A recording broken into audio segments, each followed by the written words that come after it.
Alhamdulillah, nahmaduhu wa nasta'inuhu wa nastaghfiruh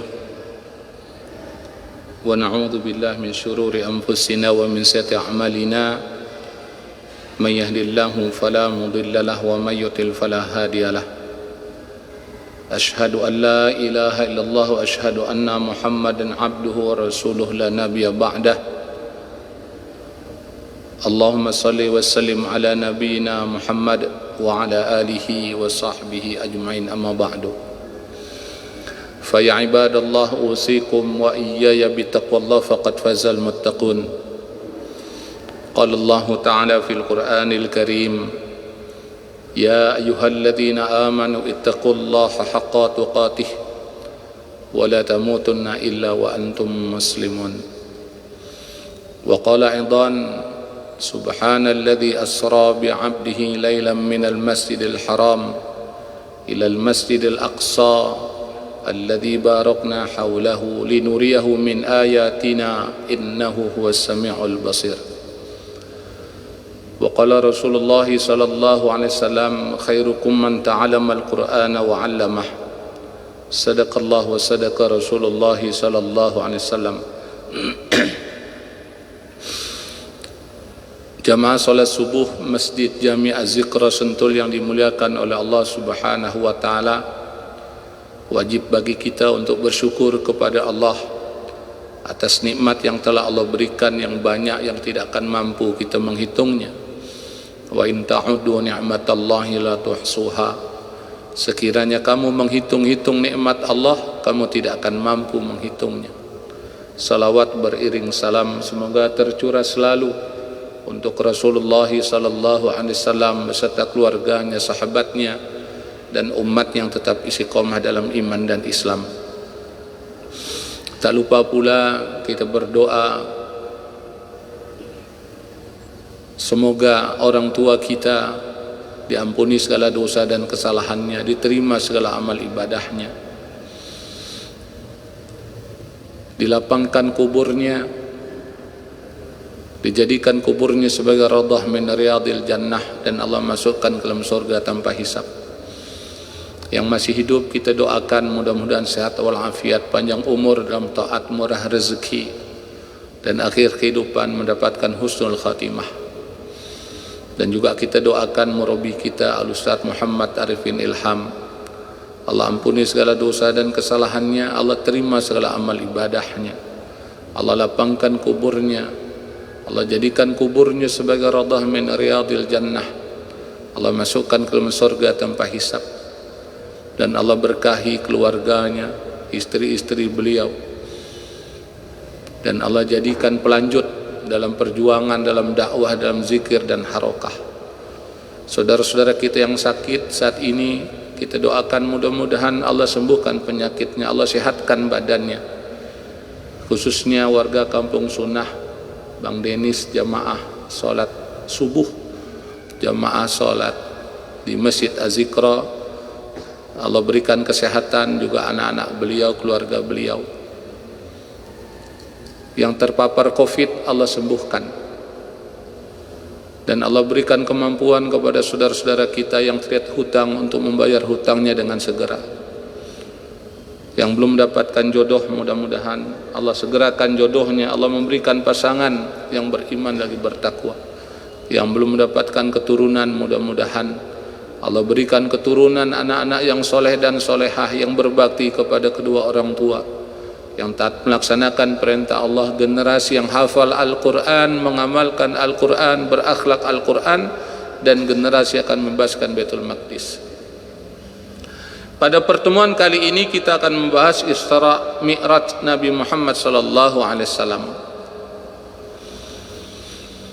Dan saat ini kita berada di bulan Rajab, dan orang-orang soleh, orang-orang dahulu yang beriman dari kita, ketika masuk bulan Rajab mereka berdoa kepada Allah Subhanahu wa taala, Allahumma barik lana fi Rajab wa Sya'ban wa balighna Ramadan. Ya Allah, berkahilah kami pada bulan Rajab dan Sya'ban, sampaikan kami pada bulan Ramadan. dan mereka senantiasa berzikir kepada Allah, beristighfar, Rabbighfirli warhamni wa tub alayya, Rabbighfirli warhamni wa tub alayya, Rabbighfirli warhamni wa tub alayya.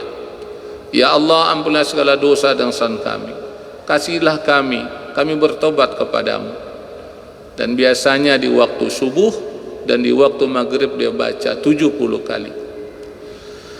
Nah, dalam pertemuan kali ini kita akan bahas Isra Mi'raj, perjalanan Rasulullah sallallahu alaihi wasallam. Isra itu perjalanan Rasulullah sallallahu alaihi wasallam dari Mekah ke Baitul Maqdis, ke Masjidil Aqsa. Ini dari Mekah yang berada di Saudi Arabia menuju Baitul Maqdis, menuju Masjidil Aqsa yang berada di Palestina, yang saat ini dikuasai, dijajah oleh Zionis Israel. Dan itu sudah berpuluh tahun umat Islam belum mampu membebaskan Masjidil Aqsa. Padahal tiap tahun Masjidil Aqsa disebut-sebut oleh para ulama, para mubalik, para ustadz. Bahkan di kampung-kampung, di berbagai tempat diadakan peringatan Isra wal Mi'raj Nabi Muhammad SAW. Dan ketika membahas Isra wal Mi'raj Nabi Muhammad SAW, pasti akan disampaikan rujukannya, ayatnya, yaitu surat Al-Isra ayat yang pertama. Ini dia. Makanya ini perlu kita bahas, perlu kita kaji, mudah-mudahan memberikan inspirasi kepada kita, semangat kepada kita, dan kewajiban untuk membebaskan Masjidil Aqsa. Jadi bukan sekedar kajian, bukan sekedar pembahasan, tapi kita menginginkan ada semangat bagi kita, pemahaman bagi kita untuk membebaskan Masjidil Aqsa. Karena ketika kita mengetahui Masjidil Aqsa berada dalam kungkungan penjajah Israel, kita masih hidup malu kita sama Allah. Gimana kita gak malu? Hidup sezaman sama kita, tapi Masjidil Aqsa bukan di tangan kaum muslimin. Umat Islam gak bisa bebas masuk ke Masjidil Aqsa. Dalil peristiwa Isra wal Mi'raj yaitu surat Al-Isra ayat yang pertama. Kita akan baca, silakan jamaah mengikuti yang berada di masjid atau mengikuti kajian pada saat ini dimanapun Anda berada. Mari kita baca di pagi yang cerah ini. Mudah-mudahan kita mendapatkan pahala yang besar dari sisi Allah Subhanahu wa taala. Mudah-mudahan lisan yang membaca Al-Quran surat Al-Isra ayat pertama ini akan Allah mudahkan ketika akhir kehidupan mengucapkan kalimat tauhid la ilaha illallah. Karena surat Al-Isra ayat pertama ini adalah firman Allah, perkataan Allah. Kalau kata orang betul bilang omongannya Tuhan. Nah, kalau kita ulang-ulang omongannya Tuhan, perkataan Tuhan, firman Allah Subhanahu wa taala, mudah-mudahan Allah mudahkan lisan kita untuk mengucapkan kalimat tauhid, kalimat la ilaha illallah, kalimat tahlil. Man kana akhiru kalamihi la ilaha illallah dakhala jannah. Barang siapa akhir kehidupannya mengucapkan kalimat la ilaha illallah dakhala jannah, dia akan masuk dalam surga. Saya baca terlebih dahulu, nanti jamaah bisa ikuti. A'udzu billahi minasy syaithanir rajim.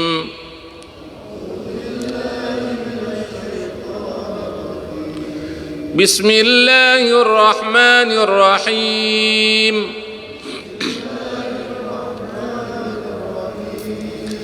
Subhanalladzi asra bi'abdihi laylan minal masjidil harami ilal masjidil aqsa.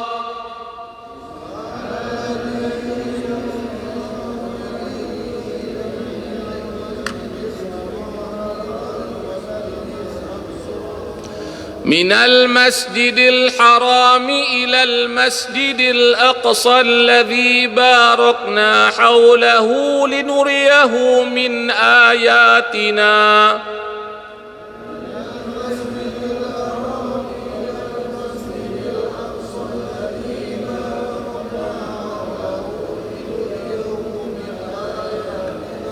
إنه هو السميع البصير.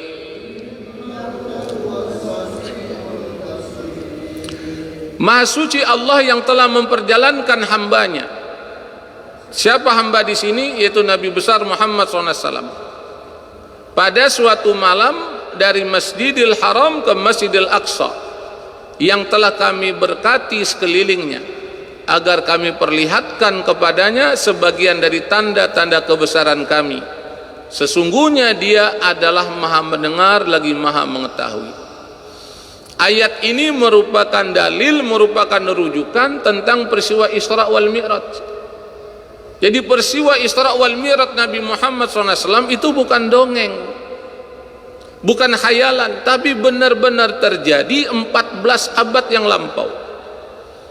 Peristiwa itu terjadi 27 Rajab tahun 10 kenabian, setelah Rasulullah SAW mengalami kesedihan yang sangat mendalam. Betapa tidak, paman beliau yang membackup dakwah, yang mendukung dakwah, yang membantu dakwah, yang menolong dakwah, yaitu Abu Talib, meninggal dunia.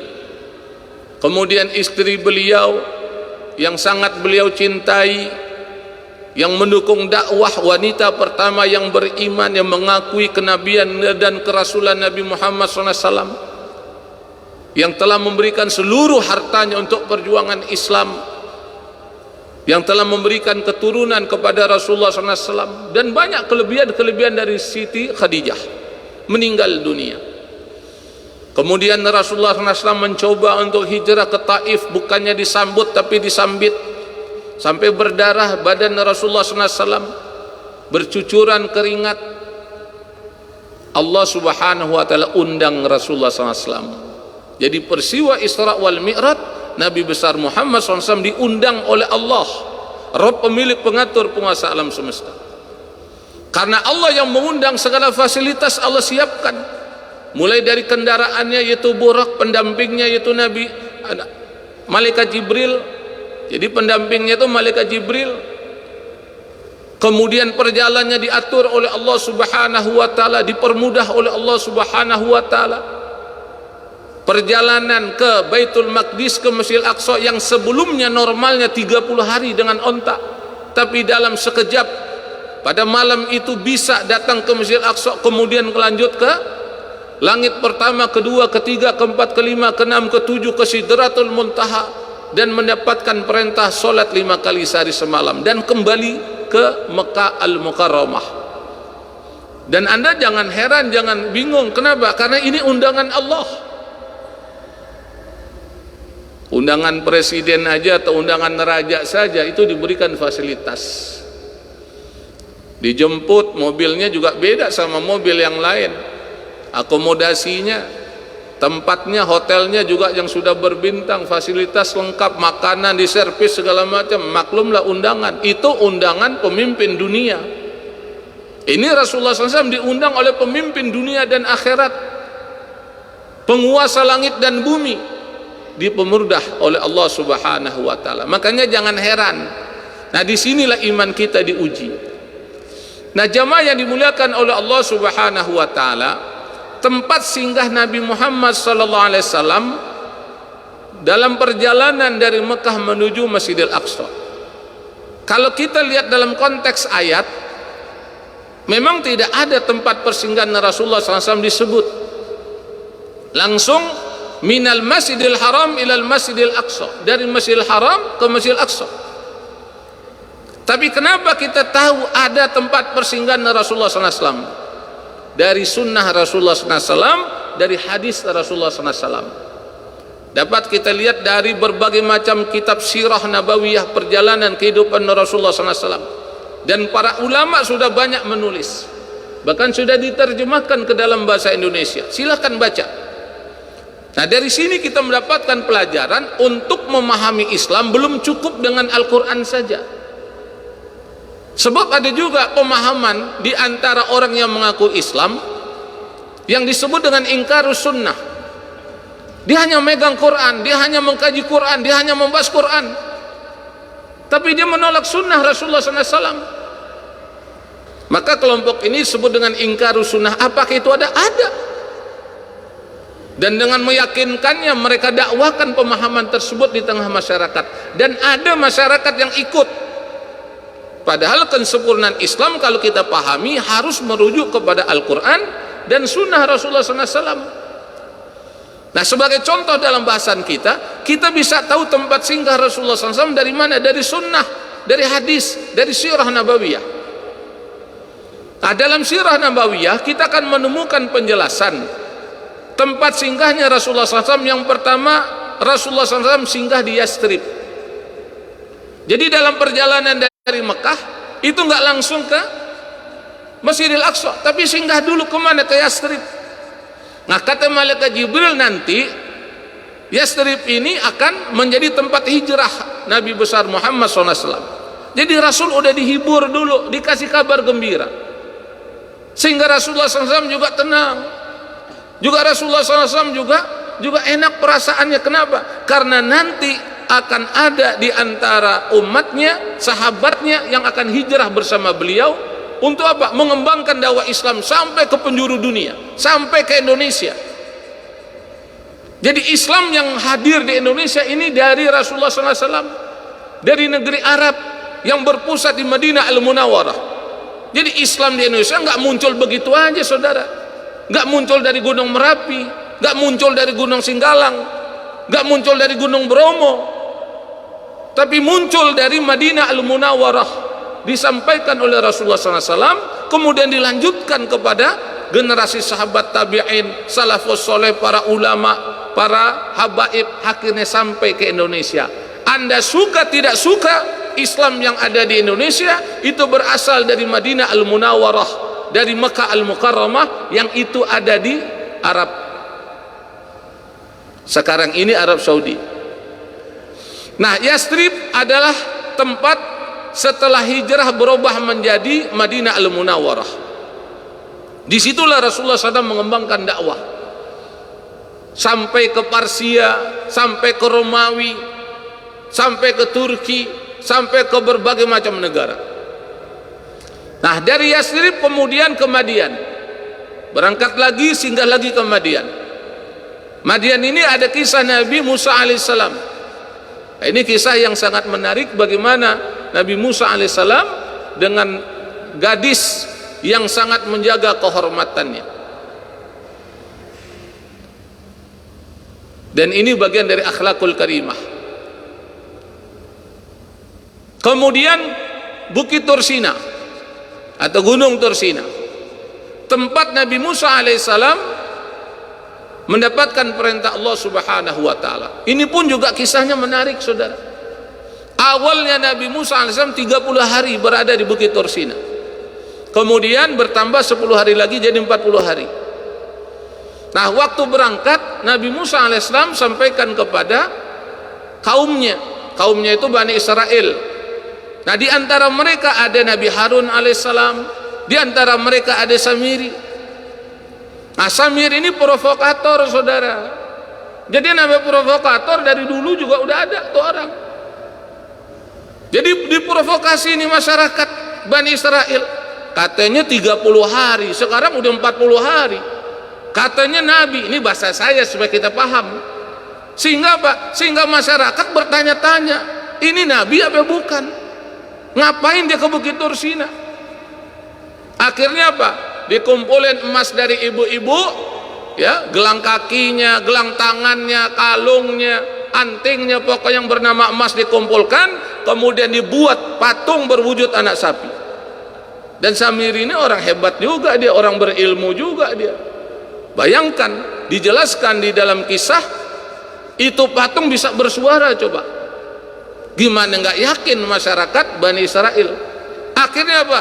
Dia sembah, dia agungkan itu yang namanya patung. Padahal Nabi Musa alaihissalam sedang mendapatkan perintah Allah Subhanahu wa taala. Berubah keyakinan masyarakat Bani Israel, 40 hari baru ditinggal oleh nabinya. Padahal di tengah mereka ada Nabi Harun alaihissalam. Makanya kita bersyukur sebagai umat Nabi Muhammad SAW.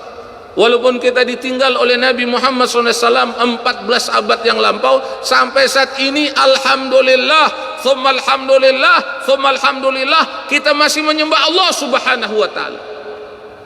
Kita nggak menyembah anak sapi, Kita nggak menyembah kambing, kita nggak menyembah ayam, kita nggak menyembah gunung, kita nggak menyembah batang pohon, kita nggak menyembah batu, kita nggak menyembah berhala. Kita menyembah Allah Subhanahu wa Ta'ala. Ketika Allah suruh kita melakukan sholat subuh, kita sholat subuh berjamaah. Kita datang ke masjid, walaupun matahari belum terbit, burung-burung belum berkicau, kita langkahkan kaki, kita ayunkan tangan, kita sujud memuji Allah, mengagungkan Allah Subhanahu wa Ta'ala. Bersyukur kita kepada Allah. Bani Israel, Pak, 40 hari berubah keyakinannya. Dia tidak lagi menyembah Allah Subhanahu wa Ta'ala. Makanya Nabi Musa alaihissalam ketika turun dari Bukit Tur Sina, marah dia kepada Nabi Harun alaihissalam. Kenapa engkau biarkan ke umat kayak begini? Jamaah yang dimuliakan oleh Allah Subhanahu wa Ta'ala, Allah singgahkan Nabi Muhammad SAW ke Bukit Tur Sina untuk mengetahui kisah dan sejarahnya. Kemudian ke Baitul Laham, Bethlehem, tempat Nabi Isa alaihissalam dilahirkan. Nabi Muhammad SAW diperjalankan ke Bethlehem. Jadi ada tempat-tempat bersejarah yang perlu juga kita ketahui. Jadi kunjungan religius, kunjungan wisata untuk meningkatkan pemahaman kita, membuka wawasan pemikiran kita, meningkatkan iman dan takwa kita, boleh. Anda misalkan berkunjung ke Banten, boleh nggak? Anda berkunjung misalkan ke Cirebon, boleh nggak? Anda berkunjung ke Surabaya, silahkan. Anda berkunjung ke Turki, silahkan. Anda berkunjung ke Madinah, silahkan. Yang penting badan sehat, ada uang, ya, dan masih hidup. Kalau udah mati ngapain dibopong-bopong ke Banten, dibopong-bopong ke mana, ke Cirebon, ke Jawa Timur. Yang penting masih hidup. Jadi dalam hal ini kita jangan banyak berdebat, ya. Kadang-kadang kan sedikit-sedikit tanya, ada dalilnya enggak nih, ada rujukannya. Ini dalilnya, ini rujukannya. Rasul diperjalankan oleh Allah Subhanahu wa Ta'ala, disinggahkan dengan malaikat Jibril ke tempat-tempat bersejarah, ya.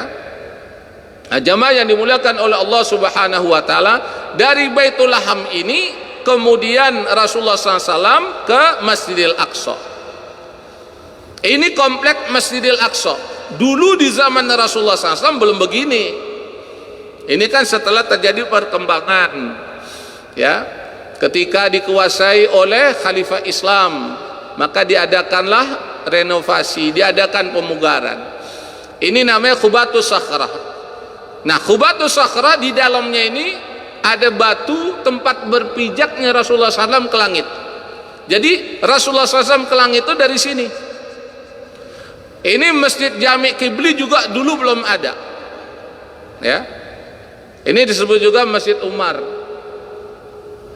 Nah, kemudian ini tembok ratapan kata orang sekarang, padahal ini tempat ditambatnya, tempat diikatnya buruk Rasulullah SAW. Jadi ketika Rasulullah SAW dengan buruknya sampai di Baitul Maqdis, ini adalah lingkungan Baitul Maqdis. Buruknya diikat di sini, ya. Ini tembok buruk namanya. Ini komplek Masjidil Aqsa. Sekarang udah banyak bangunan. Nah, jamaah yang dimuliakan oleh Allah Subhanahu wa Ta'ala, di tempat ini ada beberapa kisah yang menarik yang bisa kita jadikan ibrah pelajaran. Di antaranya adalah Rasulullah SAW sholat, makmumnya adalah para nabi dan rasul terdahulu. Jadi Rasulullah SAW bertemu dengan Nabi Musa alaihissalam, bertemu dengan Nabi Isa alaihissalam, bertemu dengan nabi-nabi yang lainnya.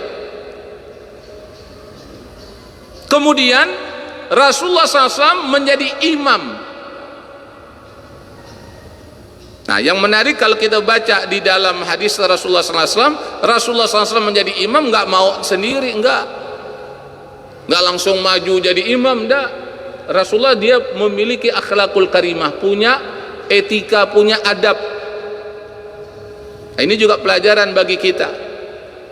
Apalagi kalau misalkan kita sholat di satu tempat, kita juga baru datang, kita jangan selonong boy kemudian kita suruh teman, ayo komat dah kita sholat, kemudian dia langsung di tempat imam. Itu orang nggak punya adab, walaupun dia punya ilmu.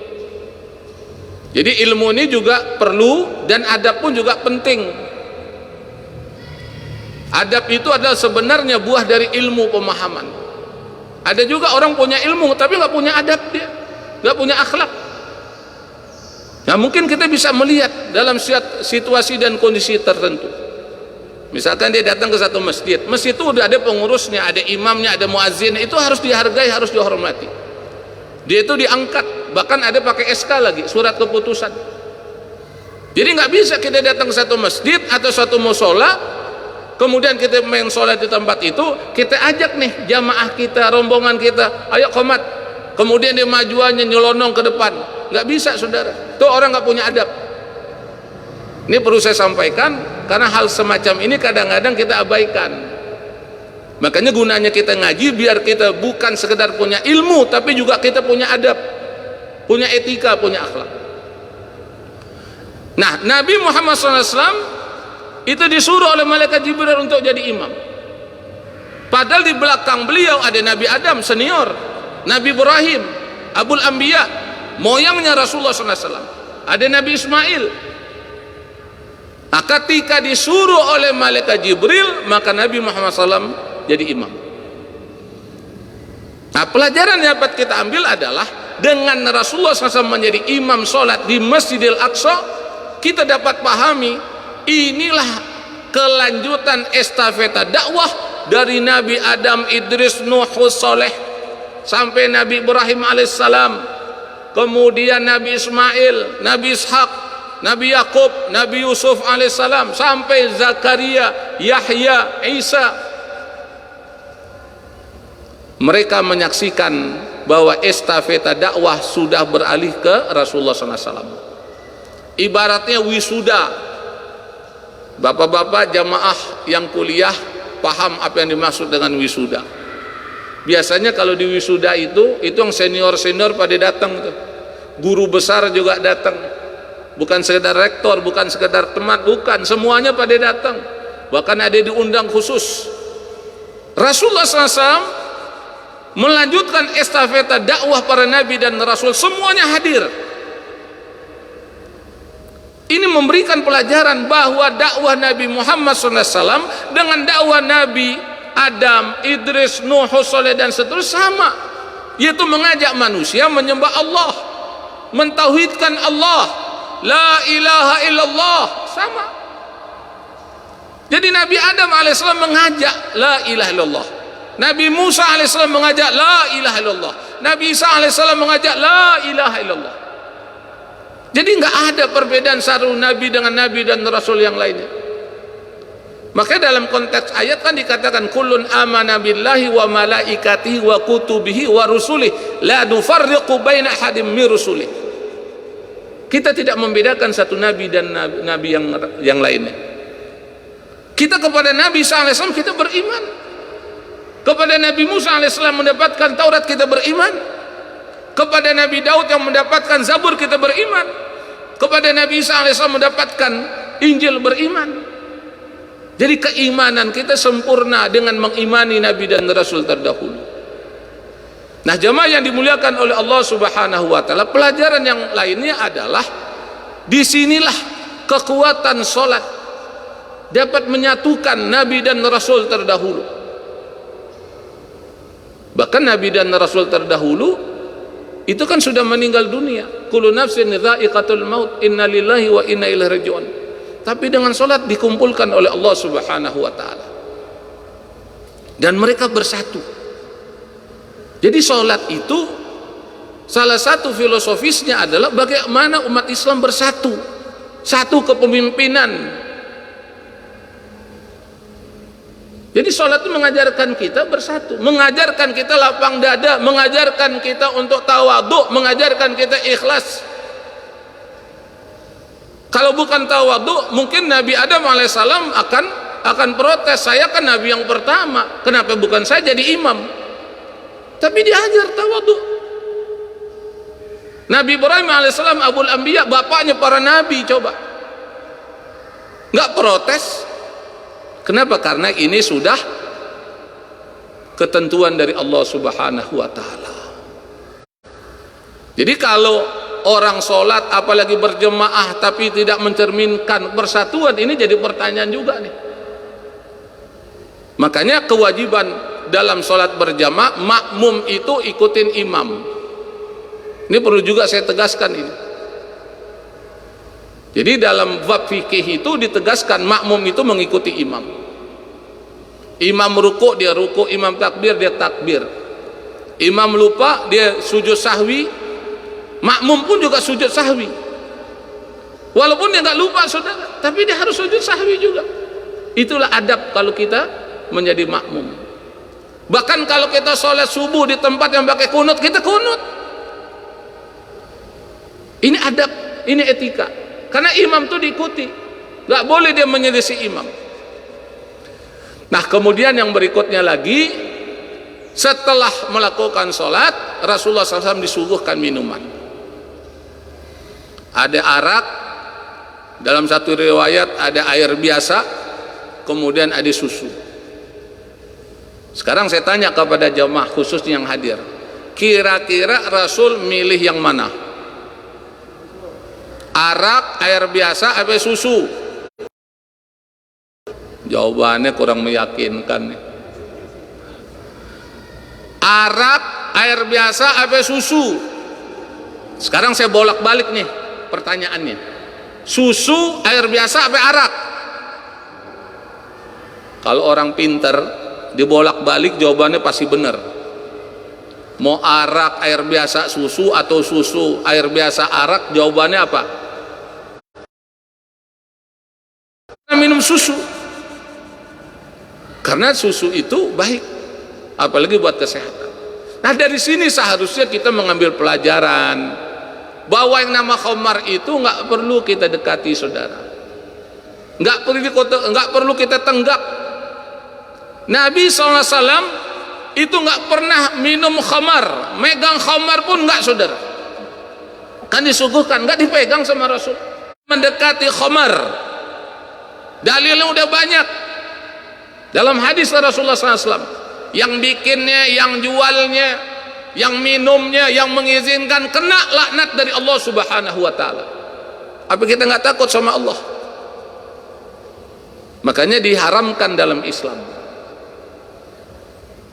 Jadi kalau kita udah sholat, udah ke masjid, apalagi jadi imam sholat, nggak pantas kita mengizinkan minuman khamar.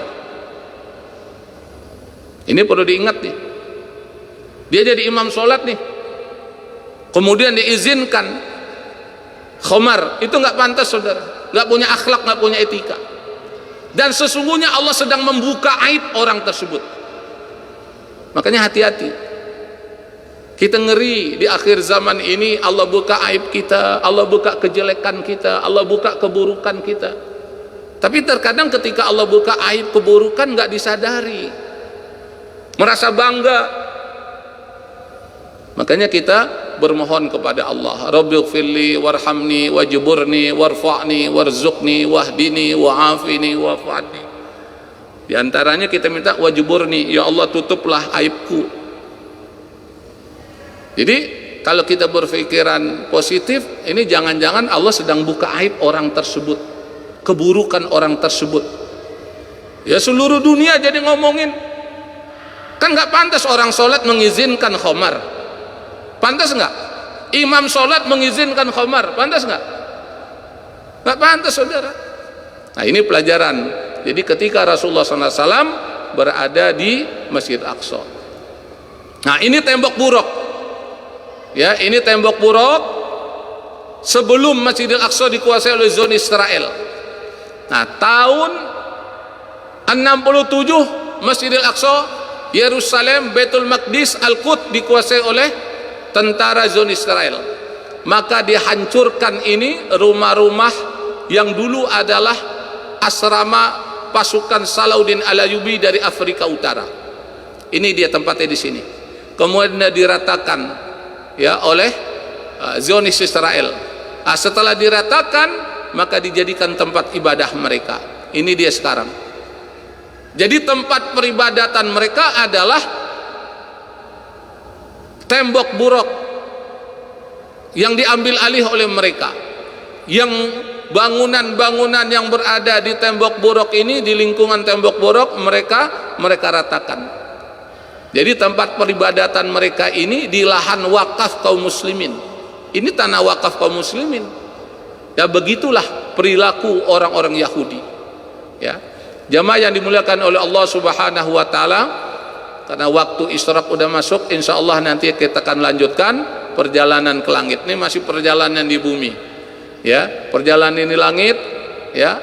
Apa saja yang dilakukan oleh Rasulullah SAW, Rasul juga disinggahkan ke beberapa tempat, langit pertama, kedua, ketiga, keempat, kelima, keenam, ketujuh, dan bertemu dengan siapa saja. Insya Allah nanti kita akan lanjutkan pada episode berikutnya. Mudah-mudahan Allah panjangkan umur kita, Allah sehatkan badan kita, Allah mudahkan urusan kita, sehingga Allah mentakdirkan kita semua bisa hadir dalam halaqah subuh dari Masjid Jami Az-Zikra Sentul. Jamaah yang dimuliakan oleh Allah Subhanahu wa taala, ini yang dapat saya sampaikan, mudah-mudahan bermanfaat bagi kita semuanya. Ini masih ada beberapa poin yang lainnya, insyaallah nanti kita akan lanjutkan. Mari kita tutup dengan doa kafarat majelis. Subhanakallahumma wa bihamdika asyhadu an la ilaha illa anta astaghfiruka wa atubu ilaik. Assalamualaikum warahmatullahi wabarakatuh.